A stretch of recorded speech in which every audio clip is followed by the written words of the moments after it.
mee bu'aa buusaa jiru argitanii dhugaa mee namni jijjiirama hagam akka fide walumaan argaa jirra. Walqeequun waan jiru ani san isin hin mormu wal dhagahuu dhabu kanama ukkaamuu isiniin jedha nu qeeqaa homaa hin rakkisu garuu wal dhagahuu dhabuun suniin immoo nu uffataa baay'ee sittaasahee Ahmadiyya galatoomi guyyaa biraa. Kutaa lammaffaatti dabree jira haasee kutaa lammaffaatti dabree jira waan qabdu mara haasee. Kanaafuu akkasii ammoo katibba kanaa ijoollee qaraayyuu ijoolleen abashoota yookaan sabbi biraa eessaan xurree eessaan argannee ijoollee kana haa jeeqnu yoo miti nuuni akkana nu godhan inni rakkoo jarri nu godhan himachuu dhiisiti yoo nu oromummaa kennayyuu dubbanne ummanni kun hin jaalatanii maqaan kennayyuu yoo dhahamu hin jaalatanii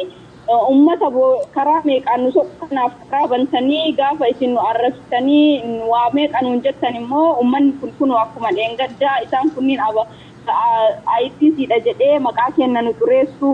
nurratti miidhaa geessuu ni danda'a. Kanaafuu walaa kunuunsinuu wajjin haa dhaabbannu walaa jajjabeessinuu lakkaa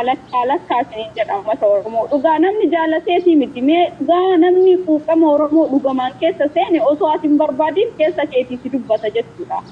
Ani fedheetii miti yeroo baay'ee ka dubbadhu dhugaa fedheetii miti maa afaan Amaariffaatiin illee akkuma ati duratti jette dubbadhee waan barbaade dhaamsa dabbafachuu sabachuu kolfuu hin danda'a garuu jaaladheetii mitiyyuu ka akkana na godhu. Kanaafuu namni hundinuyyuu quuqama qabaachuu qabaa jedha Ahmad.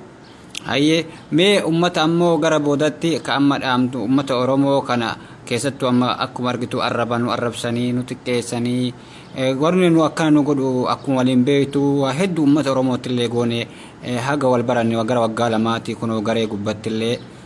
warri garee si qofaa miti ana qofaa miti namoota baay'ee jechuudha haa asirratti baanee miidiyaa irratti haa beekamnu malee warri nurra dalageellee hin jira gargaarsa kanarratti illee waa hedduu godhaa jirra jechuudha lammii Oromoo bakka marratti karakkatti wajjin dhaabatuudhaaf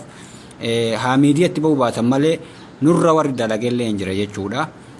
numa keessa jechuudha kanarratti ammoo kana maraa dagatanii safuu dagatanii warri arrabamaaf gattaa'an kana gara mee maal jettee kanallee gorsa dabarsita. Namni kenna waan ati hojjettu sanirra waa'ee kan kee waan dhuunfaa kan kee irratti fokas godhee Ahmad gara itti baatu gara itti galchu surree ati uffattuu fi kophee ati uffattullee anumatti himaatu jechuu barbaada. Nuti dhimma Oromummaa irratti haasa'aa jirra malee dhimma dhuunfaa irratti miti. Kanaafuu namoota akkanaatii carraa kennuu dhabuun gaarii ta'eetiin